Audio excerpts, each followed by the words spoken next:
The snow did not fall. It hung, suspended in the air like breath held too long. I lay beneath the skeleton of a chapel, its ceiling eaten by time, its bones snapped by war. Stone ribs reached skyward, hollow and cracked, as if God had lifted his hands and left without explanation. My blood darkened the altar, a bloom of rust on broken marble.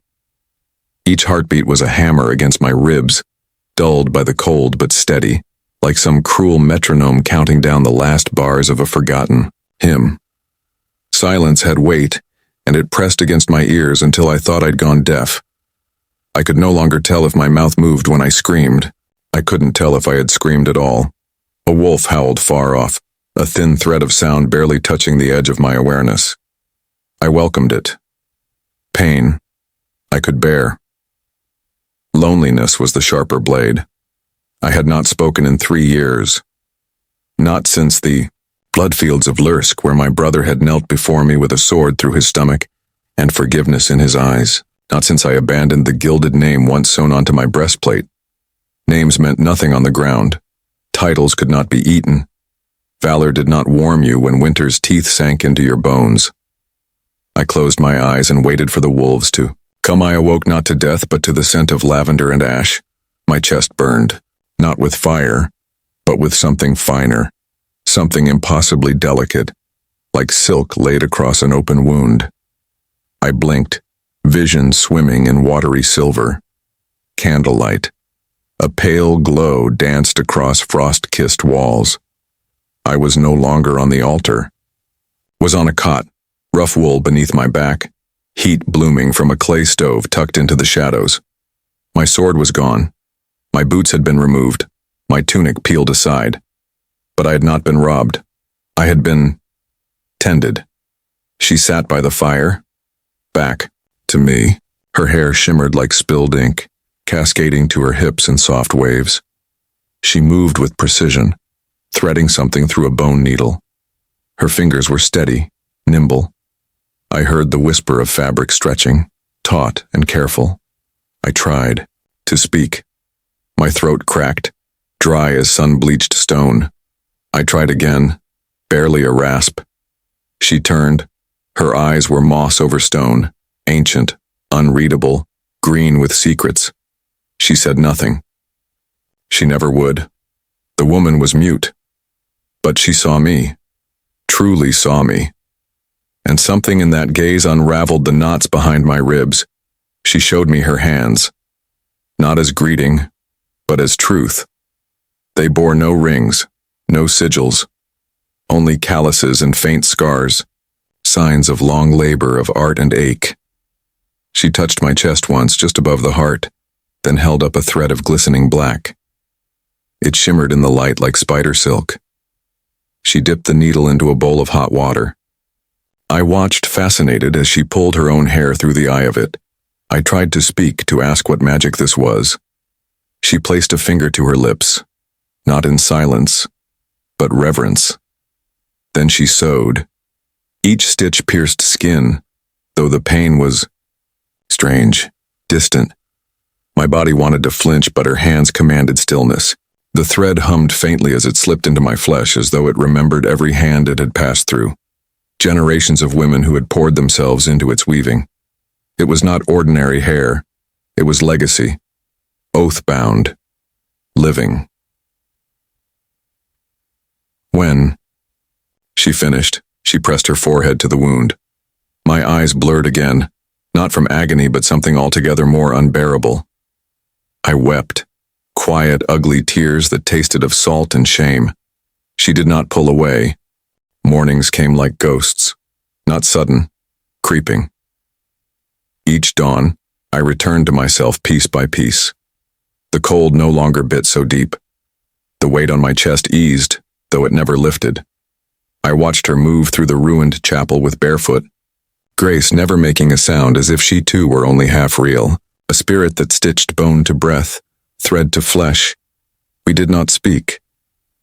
I had learned her name from the edge of a cloth she hung to dry near the stove, Elira, embroidered in rose gold thread.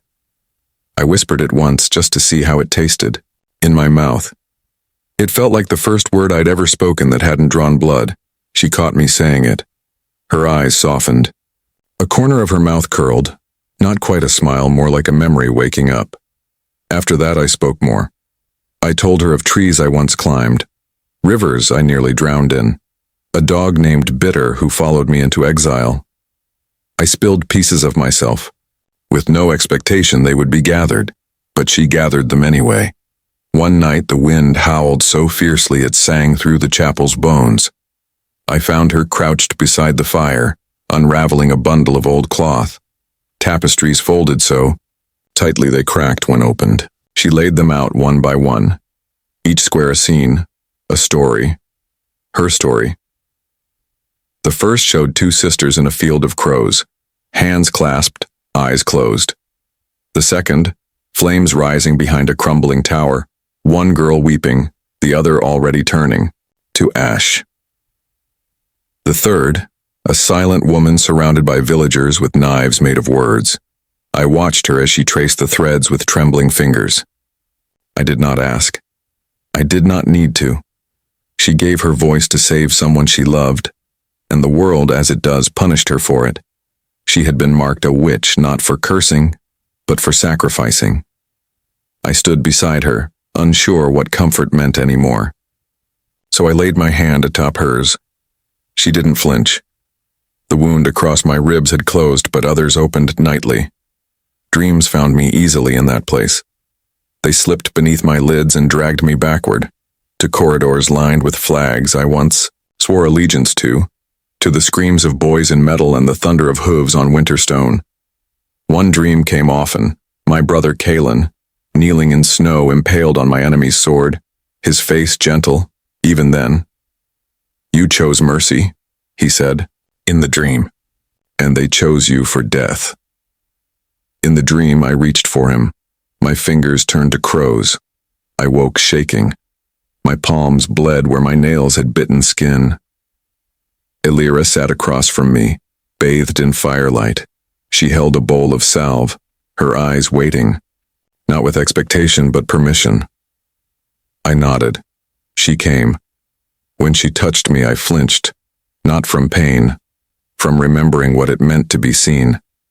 She did not ask questions, but in the way her hand moved, slow, reverent, I knew she understood that some pain lives beyond the skin. My strength returned gradually. Muscles ached like thawing earth. Breath came easier, deeper. I walked among the ruins each day, testing my limbs. She would sit by the fountain, long dried, weaving small pieces of thread into coins, not currency, but talismans. One morning, I caught her looking at my scars, all of them, the one below my collar from a king's blade, the curved gash on my thigh from a traitor's teeth, the burn near my shoulder, my brother's torch dropped in battle. I expected her to turn away. She did not. Instead, she reached for her embroidery hoop and began stitching something I couldn't see. For hours she worked in silence, only pausing to glance at me, at the old ruined topography of who I'd become. When she finished, she handed me the cloth. It was a map. Of me. Every scar, every mark, every healed wound, rendered in thread. Not a shame, but story. It broke something in me. Something that needed breaking. The wind changed on the 13th day. It came from the south, thick with smoke, rot, and iron. Elira smelled it first. She stood in the archway, eyes narrowed, hand clutching the edge of her shawl like it might shield her from what approached. I stepped outside beside her, squinting into the distance. Dust trails, horsemen, black sigils on red banners. I knew them. I once rode beneath those same emblems, and I knew what they did to villages that harbored fugitives, to women branded as witches. "They're hunting," I said, voice gravel-laced. "And they're close." She looked at me, not with fear, but with fire. Elira was not someone to run. Neither was I. Not anymore. I turned, walked back into the chapel, and picked up the sword I thought I'd never touch again. The sword felt unfamiliar in my hands. Its weight had not changed, but I had. Once I had wielded it for lords who bought loyalty in coin. Now I held it not for crown or creed, but for the woman who saved me without asking who I had been. Elara watched me from the chapel's archway, her hair coiled around one arm like a shawl made of midnight. She didn't speak, couldn't, but her silence roared louder than any war cry. That morning I trained. I moved through the frostbitten courtyard, striking air, carving invisible enemies from memory. My body resisted at first, joints creaking, muscles protesting, but rhythm returned like an old song I had buried beneath blood and bone. She watched every movement, not judging, not flinching, only seeing. She trusted me to become something I had not yet chosen to be. That terrified me more than the soldiers riding north. That night I told her about the battle that unmade me. A fire crackled between us. I spoke slowly, carving every word from stone. They called it the Iron Veil, I said. The snow turned red so fast the river changed its course.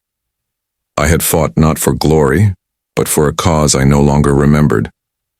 Kalen, my brother, my shadow, and stood beside me. He had been fearless, too fearless.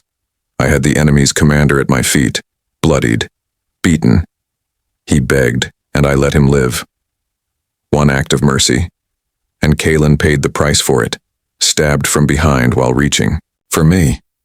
His face didn't twist in blame, he just whispered, "Don't stop being you," and then he died in my arms. I had buried my voice with him until her. I looked up. Elara was crying.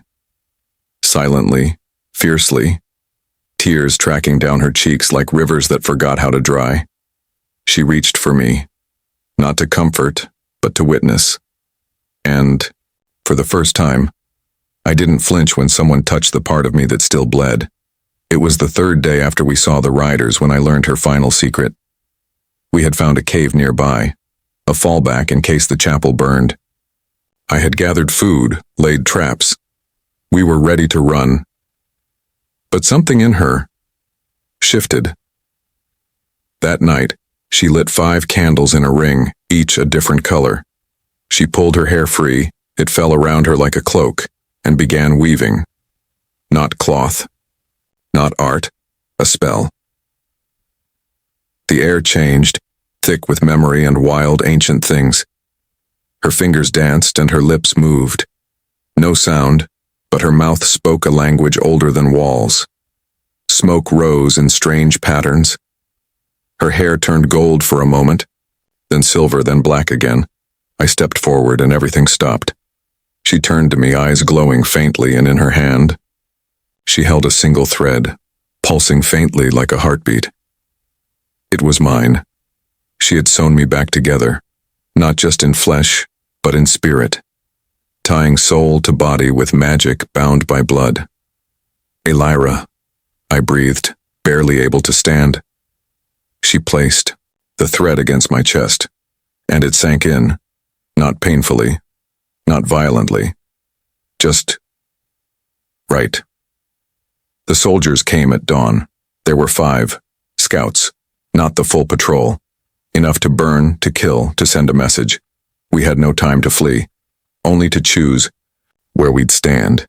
She tied her hair into a knot behind her head, fastened the thread dagger at her hip, gave me one look. It said, "We fight, not to win, but to stay whole." The first man through the chapel doors never saw her. I moved like a storm I didn't know I still carried inside me, blade to throat. Silence. The others screamed. Steel clashed against stone. My breath came like thunder. I was not fighting for revenge, not for names carved on monuments.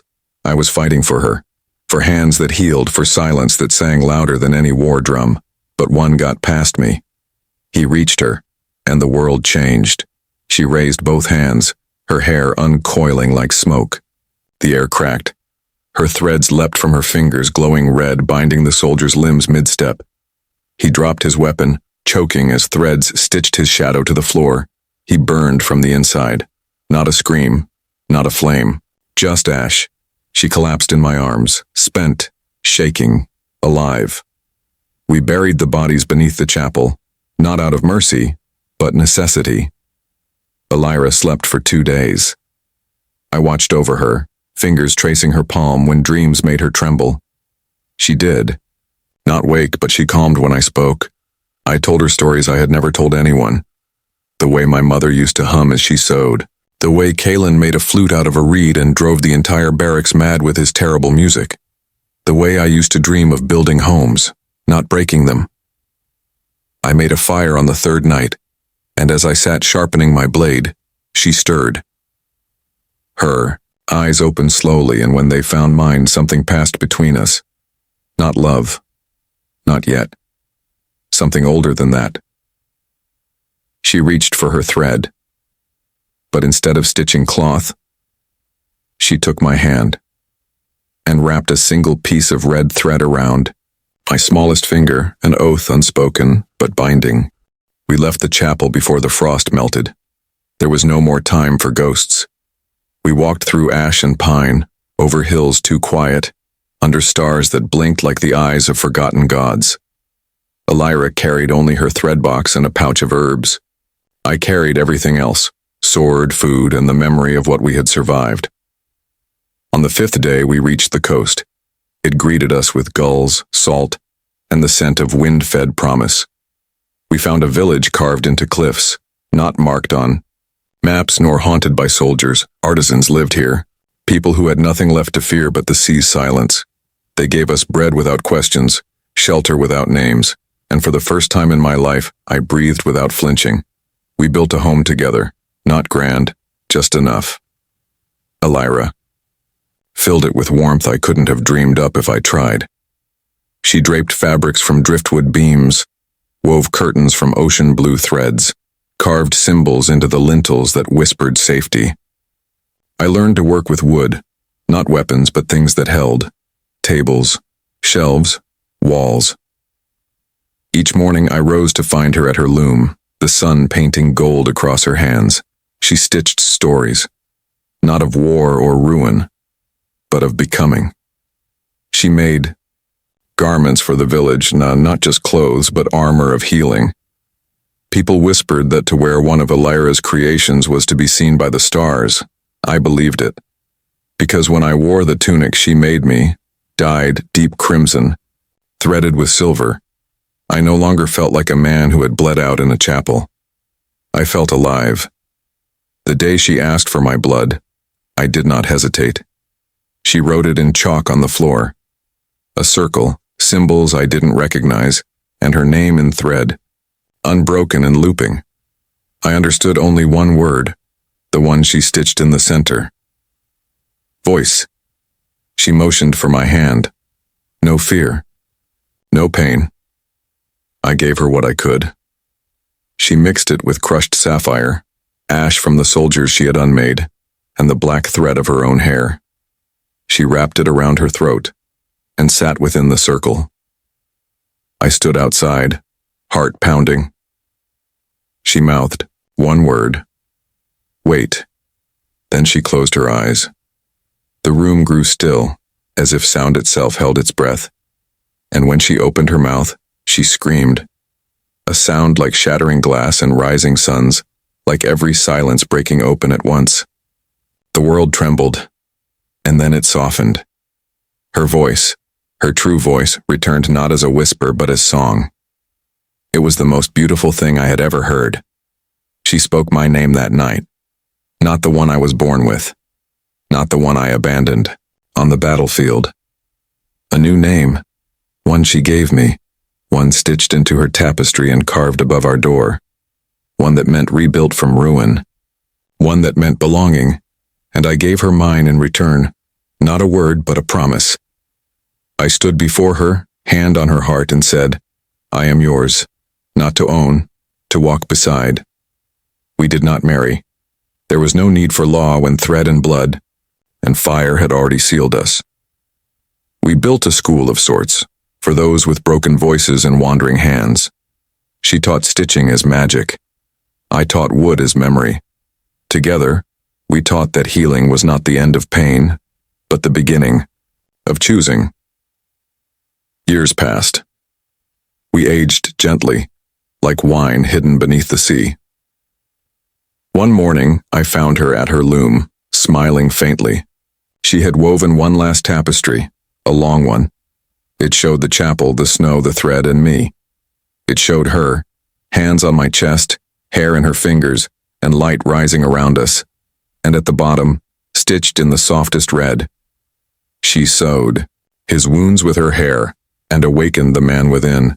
She looked at me then.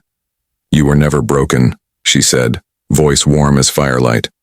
Only waiting. I kissed her palm, and finally, I believed her.